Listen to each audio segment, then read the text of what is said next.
सार्थ ज्ञानेश्वरी अध्याय 5. चला तर मग ऐकूया. मग पार्था श्रीकृष्णाचे म्हणे, हा हो हे कैसे तुमचे बोलणे, एक होई अंतकरणी विचारू ये. मग अर्जुन श्रीकृष्णाला म्हणाला, अहो हे असे कसे तुमचे बोलणे, तुम्ही एकच मार्ग सांगाल तर त्याच अंतकरणापासून विचार करता येईल. मग सकळ मार्गाचा संन्यास हो, तुम्हीची निरोपीला होता भाऊ असो, तरी कर्मयोगू केवी अतिरसू पोखित सापुडते. यापूर्वी तुम्ही कर्माचा त्याग करावा हे विविध प्रकारे सांगितले होते, परंतु आता कर्मयोग आचरणासाठी अधिक उत्तेजन का देता. ऐसे द्वर्थ हे बोलता मानेन तयाच्या चित्ता, आपुली चाडे श्री अनंता समजून हे श्री अनंता, हे श्री कृष्णा, आपले असे दोन्ही मार्गाचे बोलणे ऐकून आम्हा अज्ञानी लोकांच्या मनाला काही अलगडना होत नाही. ऐसे एक सारा ते बोधी जे, तरी एक निष्ठची बोली जे, हे अनिक काय सांगे जे तुम्हा प्रती. एका सारभूत तत्वाचा बोध करायचा असेल तर ते एकच निश्चितपणे सांगितले पाहिजे. याबद्दल तुम्हाला दुसऱ्याने विनंती केली पाहिजे काय. तरी याची लागी तुमते म्यारा उळासी विनविले होते, जे आ परमात्मा ध्वनी ते न बोलवा. या करता आपल्यासारख्या श्रेष्ठांना मी विनंती केली होती की परमात्मा हा गूढ अर्थाने सांगू नका. परी मागिला से देवा, आता प्रस्तुती उकलू देखावा, सांगे दोही माझी बरवा मार्गू कवना. पण देवा मागील गोष्ट राहू द्या, आता प्रस्तुत दोन्ही मार्गापैकी कोणता मार्ग चांगला आहे हे स्पष्ट करून सांगावे. जो परिणामीचा निर्वाळा चुंबित हे फळा, आणि अनुष्ठिता प्राजळा सावियाची. जो मार्ग परिणामी अमृत मधुर आहे, त्यांचे फळ अचूक प्राप्त होते आणि तो आचरण करण्यास सहज सरळ साध्य होते. जैसे निद्रेचे सुख न मोडे, आणि मार्ग तरी बहु सांडे, तैसे सुखासन सांगडे ओह पे होया. निद्रेचे सुख मध्येच भंग न पावता रस्ता तर बराच पार करता आला पाहिजे. अशा सुखकारक वाहनासारखा जो सोयीचा असेल तो मार्ग मला सांगावा. येणे अर्जुनाचे नि बोले, देवे म्हणे रिझाले, मग होईल एके म्हणी तले संतोषोनिया. असे अर्जुनाचे बोलणे ऐकून देवाच्या मनात प्रसन्नता आली आणि परम संतोषाने अर्जुनास म्हणाले, तू म्हणतोस त्याचप्रमाणे होईल. देखा कामधेनु माये सदैवा जया होये, तो चंद्रही परिलाहे खेळावया. सुदैवाने ज्याला कामधेनू सारखी आई लाभलेली आहे त्याला आकाशातील चंद्र देखील खेळावयास मिळतो. पाहे पहा श्री शंभूची प्रसन्नता, तया उपमन्यूची आर्था, श्रीराब्धी दूध भाता देई जयची ना. असे पहा की शंकराने प्रसन्न होऊन अभिमन्यूला त्याच्या इच्छेप्रमाणे दूध भात खाण्यासाठी दुधाचा सागर दिला. तैसा औदार्याचा कुरुढा श्रीकृष्ण पुझाली सुभटा, का सर्व सुखाचा वसोटा तोची नोहावा. त्याप्रमाणे औदार्याचे घर असणारा श्रीकृष्ण अर्जुनाच्या अधीन झाल्यावर अर्जुन सर्व सुखाने वस्तीस ध्यान का बरे होणार नाही. येथ चमत्कारू काय गोसावी श्री लक्ष्मीकांत ऐसा आता आपुलिया सेवेसा मागावा की. यामध्ये आश्चर्य ते काय आहे. श्री लक्ष्मीकांत सारखा मालक लाभल्यावर आता आपल्या इच्छेप्रमाणे मागितले पाहिजे. म्हणून अर्जुने म्हणिताले ते हसोनी एरे दिधले तेची सांगे न बोलिले काय कृष्णे. अर्जुनाने जे मागितले ते श्रीकृष्णाने त्याला प्रसन्न चित्ताने दिले. श्रोते हो, श्रीकृष्ण अर्जुनाला काय बोलले मी तुम्हाला आता सांगत आहे. म्हणे गा कुंती सुता हे संन्यास योग विचारिता मोक्ष करू तत्वता तोनीही होती. श्रीकृष्ण भगवान म्हणाले, हे अर्जुना, सात्विक दृष्टीने विचार केला तर कर्म संन्यासांनी कर्मयोग हे दोन्ही मोक्षाची प्राप्ती करून देणारे आहेत. तरी जानने ना सखाळा का कर्मयोग किर प्रचाळ तैसी नाव स्त्रिया बाळ तोय तरणी.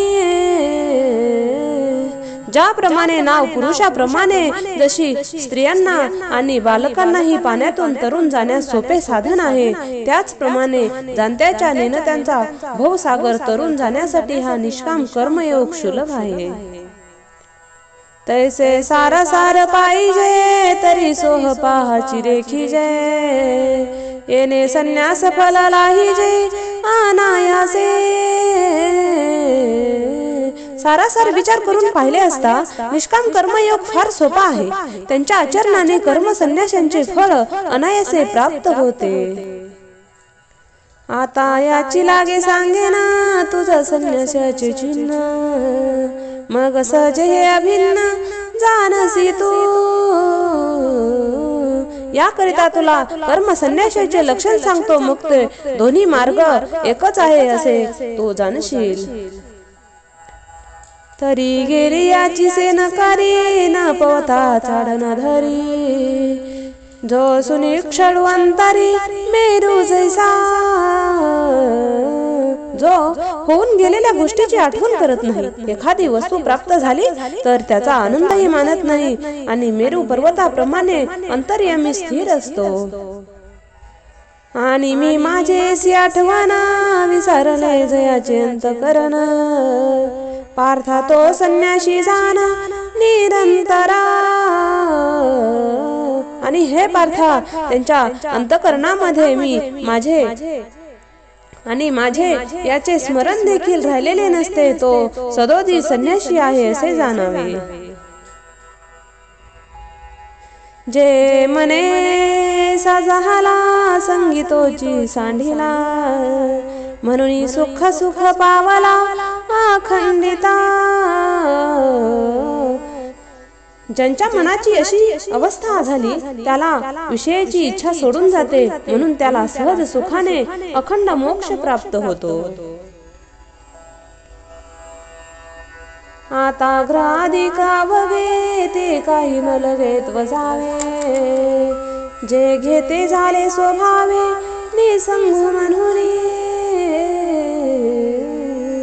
अशी स्थिती असलेल्या माणसाला घर प्रपंच वगैरे काही त्यागावे लागत नाही, कारण मीपणाच्या अभिमानाने प्रपंचाचा स्वीकार करणारे त्या मन अंतकरणापासून स्वभावातच निसंग झालेले असते. देखे अग्नी बुझुनी जाया मग तो राखडी केवडू होये ते ते कापूसे घेऊ सुनिये जिया परी. प्रज्वलित अग्नी विझून गेला की त्याची राख शिल्लक राहते. ती राख कापसाने देखील धरून ठेवता येते. तैसा असते नियबाधी ना कळीजे तो कर्मबंधी जयाची या बुद्धी संकल्प नाही. त्याप्रमाणे त्याच्या बुद्धीत संकल्प निर्माण होत नाही, तो प्रपंचाच्या उपाधीत असून सुद्धा कर्मबंधनात सापडत नाही. म्हणून कल्पना जे सांडे तुची गा संन्यासी घडे, ये कारणे दोन्ही सांगडे संन्यास योग. ज्यावेळी मनातील कल्पनेचा त्याग होतो त्यावेळी संन्यास घडतो, आणि म्हणूनच कर्म संन्यास आणि कर्मयोग हे दोन्ही फलत सारखेच आहेत. एरवी तरी पार्था जे मूर्ख होती सर्वथा, ते साख्य योग सांधा जाणती केवी. एरवी तरी अर्जुना हे विचाराने अज्ञानी आहेत, तो ज्ञानयोग व कर्मयोग यांचे स्वरूप कसे जाणू शकतील. सहजे तो अज्ञाना म्हणून म्हणती ते भिन्न, एरवी दीपा प्रति काही आनान प्रकाश आहाती. जे स्वभावातच अज्ञानी असतात म्हणून ते हे दोन योग भिन्न फल देणारे आहेत असे म्हणतात. एरवी प्रत्येक दिव्यांचा प्रकाश काही वेगवेगळा असतो काय. पैसय्या काय केनुभवे जिही देखिले तत्वावघे, ते दोन्हीचे ऐक्य भावे मानिती का. परंतु दोन्हीपैकी कोणत्याही एका मार्गाच्या साधनेने ज्यांनी परब्रह्माचा अनुभव घेतला आहे ते लोक फलाच्या दृष्टीने दोन्ही मार्गांना एकच मानतात. आणि साखी जे पाविजे तेची योग गमिजे, म्हणून ऐक्य दोही ते सहजे ये आपरी. ज्ञानयोगापासून जो फल प्राप्त होते तेच कर्मयोगापासून होते, म्हणून या दोघांची अशा प्रकारे सहजच एकरूपता आहे. देखे आकाश आणि अवकाशा भेदूनही जैसा, तैसे ऐक्य योग संन्यासा ओळखी जो. असे पहा की आकाश आणि पोकळी यात जसा भेद नाही तसा ज्ञानयोग आणि कर्मयोग यामध्ये भेद नाही, हे ज्याला पटलेले असते. तयासीची जगी पाहाले आपण पेनेची देखिले, दया साख्य योग जाणवाले भेदे विना. ज्याने ज्ञानयोग आणि कर्मयोग यामध्ये काही भिन्न भाव नाही ते जाणले त्याला ह्या जगामध्ये ज्ञान सूर्याचा प्रकाश दिसतो आणि त्यालाच आत्मसाक्षात्कार होत असतो. जो युक्ती पंथे पार्था चढे मोक्ष पर्वता, तो महासुखाचा आणि मथा वहिला पावे. जो निष्काम कर्म करण्याच्या युक्तीने मोक्षरूपी पर्वतावर चढतो तो आनंदरूपी शिखर त्वरेने प्राप्त करून घेतो. हे रायोग स्थितीचा या सांडे तो वायाची गा हव्यासी पडे, परी प्राप्ती काही ना घाडे संन्यासाची. जे आपले अंतःकरण शुद्ध न करता कर्मयोगाचा त्याग करतो तो व्यर्थच संन्यासी बनण्याचा प्रयत्न करतो, परंतु त्याला खऱ्या संन्यासाची प्राप्ती होत नाही. जेने भ्रांतीपासून रताले गुरुवाक्य मन धुतले, मग आत्मस्वरूपी घातले रोनिया. ज्याने सर्व प्रकारच्या ब्रह्मापासून हिरावून घेतलेले मन सद्गुरूंच्या उपदेशाने शुद्ध केले आणि आत्मस्वरूपाच्या ठिकाणी स्थिर केले. जैसे समुद्री लवण न पडे तव वेगळे अल्पावडे, मग होय सिंधूजी वडे मिळे तेव्हा. जोपर्यंत समुद्रात मीठ पडले नाही तोपर्यंत समुद्रापेक्षा भिन्न व अल्प वाटत असते. एकदा का ते मीठ समुद्रात पडले की ते समुद्र एवढे होते. तैसे संकल्पोनी काढिले जयाचे मनीच चैतन्य झाले, तेने एकदेशीचे परिव्यापिले लोकत्रया. त्याप्रमाणे ज्याने आपल्या मनातील सर्व प्रकारचे ब्रह्म काढले आहेत त्याचे मन चैतन्य स्वरूप झाले आहे. तो पुरुष देहाने परिचिन्न असला तरी त्याने तिन्ही लोक व्यापलेले असतात. आता करता कर्म करावे जे खुंटले तया स्वभावे, आणि करी जरी आवगे तरी अकर्ता तो. मी करता आहे, मी कर्म करतो हा त्याचा स्वभाव नाहीसा झालेला असतो, आणि त्याने सर्व कर्म जरी केली तरी तो अकर्ता असतो. जे पार्था तया देही मी ठाऊक नाही, तरी कर्तव्य कैसे काही पुरे सांगो. त्या आत्मज्ञानी पुरुषांच्या देहात मीपणाची आठवण नसते तर मग अक्रोतांचा अहंकार कसा राहील हे तूच सांग रे. ऐसे तनु त्यागे विना अमृताचे गुण, दिसती संपूर्ण योगयुक्ता. याप्रमाणे शरीराचा त्याग न करता या योगयुक्त पुरुषांच्या ठिकाणी अमूर्त ब्रह्माने सर्व गुण दिसून येतात.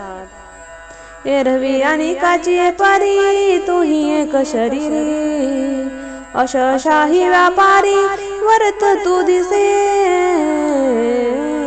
एरवी तर सर्वसामान्य माणसाप्रमाणे तोही शरीरधारी दिसतो आणि सर्व व्यवहार करीत असलेला दिसतो. तोही नेत्री पाहे श्रवणी कुतू आहे, परी तेथीचा सर्वता नव्हे नवल देखो. इतर सर्व लोकांप्रमाणे दोन्ही डोळ्यांनी पाहतो, कानांनी ऐकतो, पण कर्माचा मी करता आहे असे त्याला मुळीच वाटत नाही. ते आश्चर्य आहे. तोही नेत्री पाहे श्रवणी ऐकतू आहे, परी तेथीचा सर्वता नव्हे नवला देखे.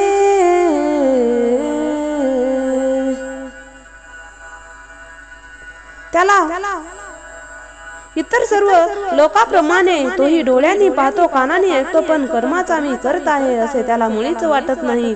हे आश्चर्य आहे. स्पर्शांनी जरी जाणे परिमळूसे विघ्राने, अवसरोनी चित्त बोलणे तयाही आधी. त्याला स्पर्श कळत असतो, कानाने तो गंधाचा अनुभव घेत असतो, तसेच प्रसंगाप्रमाणे तो बोलतही असतो.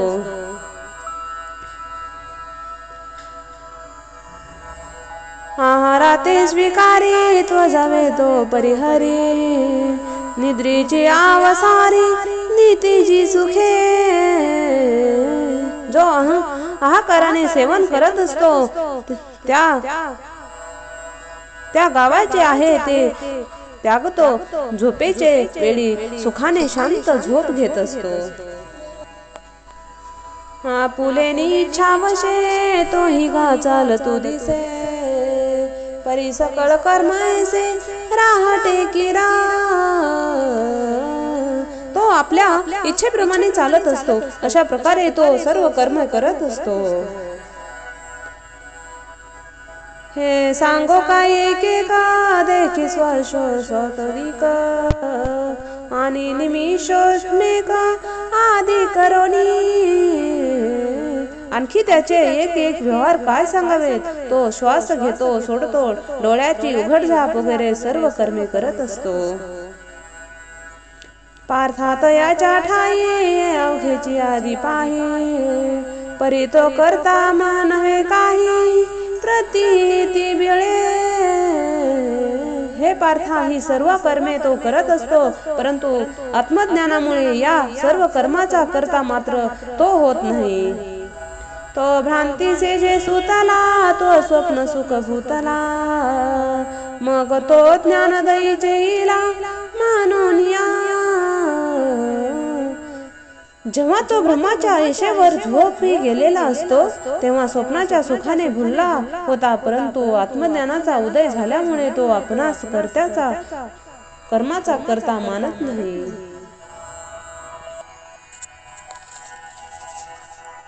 आता अधिष्ठान संगती अशेषा इंद्रियाव्रती, आपुलिया अर्थी वर्तत हाती.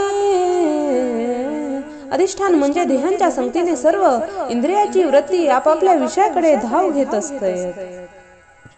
दीपाचे निप्रकाशे ग्रहीचे व्यापार जैसे, तेही कर्म जात तैसे योग विकता. दिव्याच्या प्रकाशाच्या अंधारे घरातील सर्व व्यवहार ज्याप्रमाणे होत असतात त्याचप्रमाणे ज्ञान प्रकाश पसरला की तरी योगयुक्तांची सर्व कर्मे देहात सुरूच असतात. तो कर्म करी सकाळे परिकर्म बंधनाकडे, जैसे ना शिंपे जळी माळे पद्मपत्रा. ज्याप्रमाणे कमळाचे पान सदैव पाण्यामध्ये असून देखील तो पाण्याने लिप्त होत नाही, त्याचप्रमाणे तो सर्व कर्म सदैव करून देखील कर्मबंधनाने बद्ध होत नाही. देखे बुद्धीची भाषणी निजे, मनाचा अंकुर अनुदेजे, साव्या पारू तो बोलीजे शारीरोगा. ज्यांची बुद्धी हे चांगले हे वाईट हे द्वैत भावना जाणत नाही, तेथे मनाला अंकुर उत्पन्न होत नाहीत आणि सदैव भावरहित तो इच्छारहित कर्म तो देहव्यापार होय.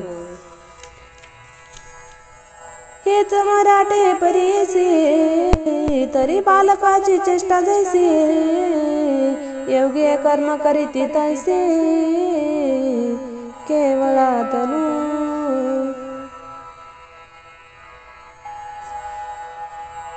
हेच उदाहरण देऊन मराठी भाषेत सांगत आहे. लहान बाळ ज्याप्रमाणे द्वैत भाव रहित व इच्छारहित कर्म करत असते, त्याचप्रमाणे योगी शरीराने कर्म करीत असतात. मग पंचभौतिक संचले, तेव्हा शरीर असे निदेले, तेथे मनची राहते टेकले स्वप्नी जली. पंचमहाभूतांनी बनलेले हे शरीर ज्या वेळी झोपी गेलेले असते, त्यावेळी एकटे मनाचं स्वप्न सर्वत्र भटकत असते. नवालय के धनुर्धरा, कैसा वासनेचा पसारा, देहा देऊरीने दिव जगरा, परी सुख दुःखे भोगी. अर्जुना, एक आश्चर्य आहे. जागृत अवस्थेत व वासनेचा केवढा विस्तार आहे की वासना देहाला जागे होऊ न देत नाही, परंतु सुख दुःखांचा भोग भोगायला लावते. इंद्रियाची गाविने निजे, साव्या पारू तो निपाजे, तो केवळी घाम निजे मानसाचा. इंद्रियांना ज्यांची माहिती देखील नसते, असे जो कर्म निर्माण होते त्या मानसिक कर्म म्हणतात. योगी तोही करीते परिकर्मेना बांधिते, तो सांडलेली आहे संगती अहम भावाची. अंतःकरणाने योगी असणारे मानस कर्म करतात, परंतु जो कर्माने बद्ध होत नाहीत, कारण त्यांनी अहंकाराची संगती सोडून दिलेली असते. आता झालिया ब्रह्महत्ता, तैसे पिशाचांचे चित्ता, मग इंद्रियाचे चेष्टिता विकळू दिसे. एखाद्या मनुष्याने चित्त भ्रमिष्ट झालेले असते किंवा पिशाचांची बाधा झाल्यावर तो चित्त असते, तसे त्याचे सर्व व्यवहार विसंगत दिसतात. स्वरूप तरी देखे आळविले ऐके, शब्द बोली मुखे परिज्ञान नाही. त्या समोरचे रूप दिसत असते, कोणी हाक मारली तर देखील ऐकून देखील येते, पण तो स्वतः बोलतही असतो, परंतु या सर्व कर्माची त्याला जाणीव नसते. हे असो का जेविना, जे जे काही कारण, ते केवळ कर्म जाणा इंद्रियाचे. असो यातील सूत्र असे आहे की प्रयोजना वाचून जे जे काही केवळ विषयाची संगोय पाहून कर्म घडते, ते केवळ इंद्रियाचे कर्म जाणावे. मग सर्वत्र जो जाणते, ते बुद्धीचे कर्म निरुते, ओळख अर्जुना ते मने हरी. भगवान श्रीकृष्ण अर्जुनाला म्हणाले, सर्व विषयांचे हे ज्ञान आहे ते केवळ बुद्धीने कर्म आहे असे तू जाण. ते बुद्धी धुरे करुणे कर्म करती चित्त देऊनी, परी ते निष्क्रिय पासोनी मुक्त दिसते. जे कर्मयोगी बुद्धीला पुढे करून चित्त देऊन कर्म करतात तो निष्क्रियाने अवस्थेला गेलेल्या मुक्त पुरुषापेक्षाही अधिक मुक्त दिसतात. जे बुद्धीची ठाऊकी देही तया अहंकाराची सेची नाही, म्हणून कर्मेची करिता पाही चोखाळले. कारण ज्याच्यामध्ये बुद्धीपासून देहापर्यंत कोठेही मीपणा नसतो, अहंकार स्मरण नसते, म्हणून कर्म करीत असतानाही तो शुद्ध असतो. आगा करते विना कर्म तेची निष्क्रिय, तो जाणते सुवर्म गुरुई गम्य तेजे. अर्जुना, कर्तेपणाचा अभिमान त्यागून तो कर्म केले जाते तेच खरे निष्क्रिय होय. तो सद्गुरूंकडून कळणारे खरे वर्म हे ज्ञानी पुरुष जाणत असतात. आता शांत रसाचे भरिते सांडिता आहे पात्राते, जे बोलणे बोला परोते बोलवले. आता या शांत रसाचे बोलणे आपल्या पात्राची मर्यादा सोडून उचंबळून येत आहे, कारण शांत रसाने बोलण्याच्या पलीकडे असलेले विचार माझ्याकडून बोलले जात आहेत. येथ इंद्रियाचा पांगो जया फिटला आहे चांगो, तयासीची आधी लागो परी सावया. ज्यांच्या इंद्रियासंबंधी पराधीनपणा उत्तम प्रकारे नाहीसा झाला आहे त्यालाच हे अनुभवांचे विचार ऐकण्याचा अधिकार आहे. हा सोती प्रसंगो न संदीपा कथा लागो, होईल श्लोका संगतु भंगो म्हणून या. श्रोते म्हणाले, आता हे विषय पुरे करा, कथेचा मूळ संबंध सोडू नका, कारण श्लोकाच्या संगतीचा भंग होऊन जाईल. जे मना कळीचे कुवाडे घागू सीता बुद्धी नातुडे, जे देवतांची सुरवाडे सांगवले तुझा.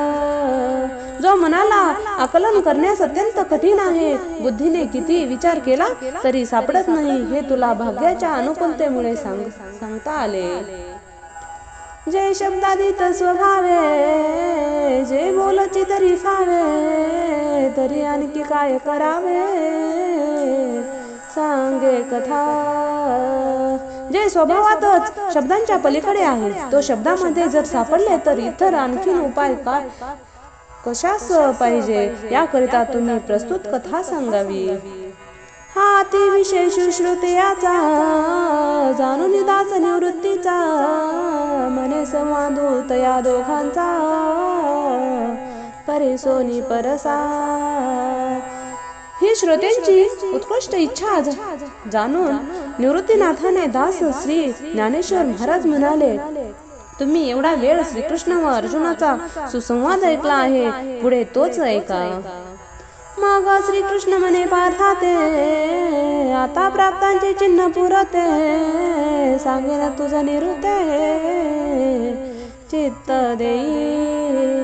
मग श्रीकृष्ण अर्जुनाला म्हणाले, कृतार्थ अवस्था प्राप्त झालेल्या पुरुषांचे लक्षणे सांगतो, तरी एकाग्र चित्ताने ऐकावे. तरी आत्मयोगे आधीला जो कर्मफळासी विटला, तो गरीर घोनी वरिला शांती जगी. तरी या जगात आत्मज्ञानाने जो संपन्न झाला, त्याचे कर्मफलांची वीट आला आहे, त्याला घरात येऊन शांती त्याला उरते. येरू कर्म बंदे किरीटे अभिलाषाची आगाठी, कळसला कुठे फळ भोगाचा. यापेक्षा दुसरे जो कर्म करणारा तो इच्छेच्या दाव्याने फलांच्या खुंट्याला कर्म बंधनाने बांधला जातो.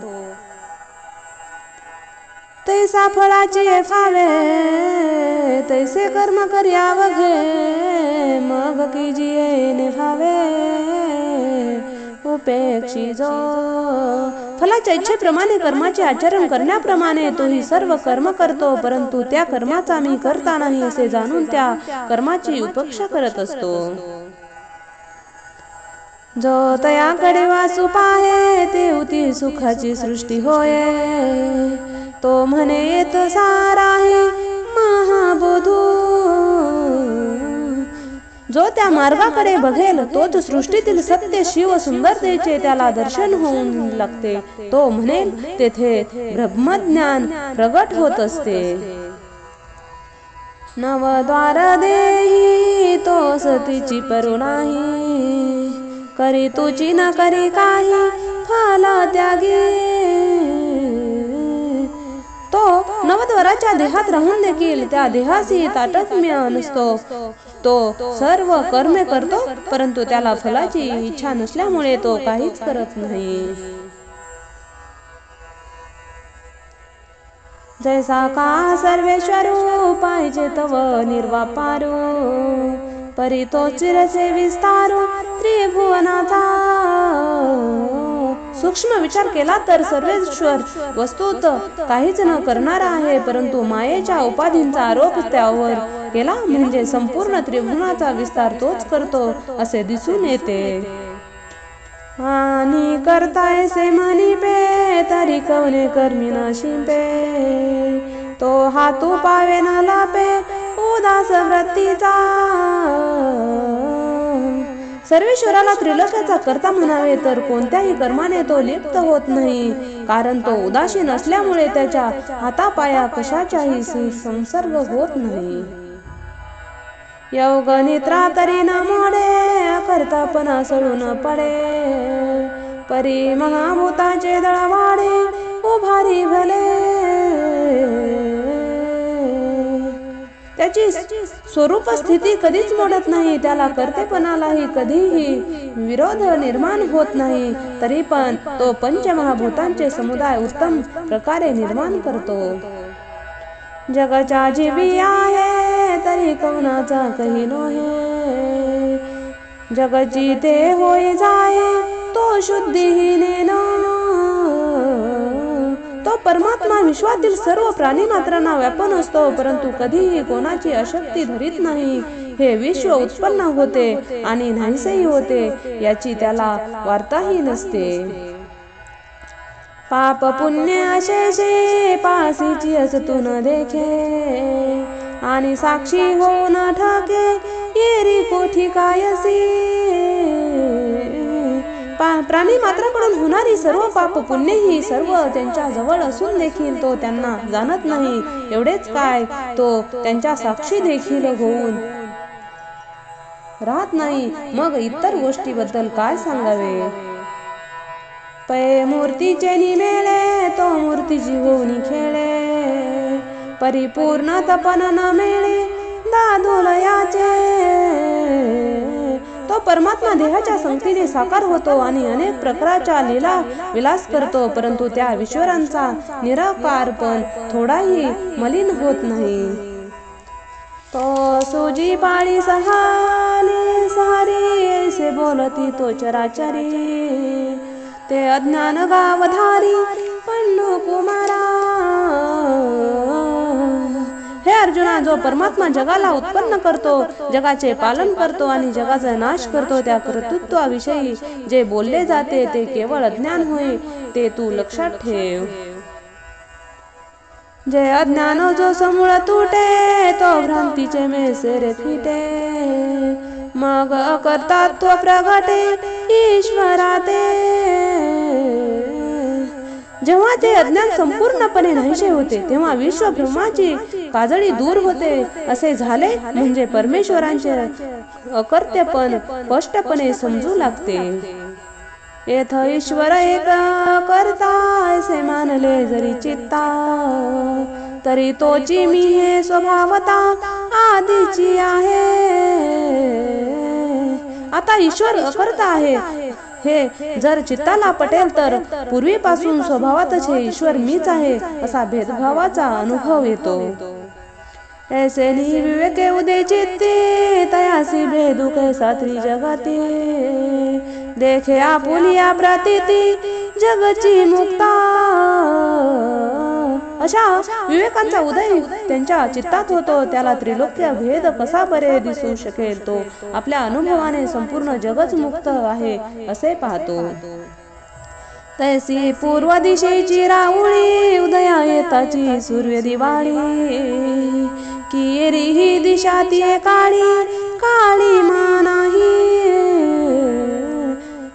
ज्याप्रमाणे पूर्व दिशेची राऊळी सूर्य उदय पावतात प्रकाशाची दिवाळी सुरू होते आणि इतर दिशातील अंधकारही नाहीसा होतो. बुद्धी निश्चय आत्मज्ञाना ब्रह्मरूपी भावी आपणा आपणा. ब्रह्मनिष्ठ राखे पूर्ण तत्पारायण हरनिशी. ज्यांच्या बुद्धीचा निश्चय आत्मज्ञान संबंधी आहे आणि तो आपणास ब्रह्मरूप मानू लागतो तसेच रात्र दिवस ब्रह्मपारायण होऊन आपली ब्रह्मस्थिती पूर्णपणे राखतो. ऐसे व्यापक ज्ञान भाले जयाची हृदया विकसित आले. तयाची समाता दृष्टी बोले विशेष काही. असे सर्व व्यापक श्रेष्ठ ज्ञान ज्यांच्या हृदयात शोध करीत आले आहे त्यांची सर्व विश्वासंबंधी समतदृष्टा शब्दाने विशेष काय वर्णन करावे. एक आपणाची जैसे ते देखती विश्व तैसे.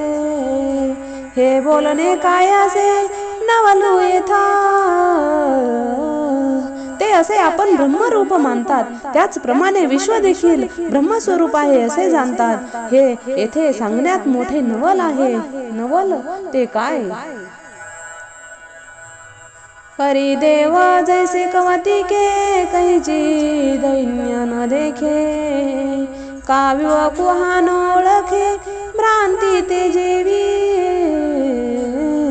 परंतु भाग्य जसे कौतुकाने देखील दारिद्र्याकडे पाहत नाही किंवा विवेक हा ज्याप्रमाणे भ्रांतीला जाणत नाही. ना तरी अंधकाराची वाणी जैसा सूर्य न धके स्वप्नी. अमृत नायके काने मृत्यू कथा. अथवा सूर्य जसा स्वप्नात देखील अंधकाराचे स्वरूप पाहत नाही किंवा अमृत हे कधी कानाने मृत्यूची वार्ता ऐकत नाही तसा ज्ञानी पुरुष जीवनात कसलाही भेद जाणत नाही.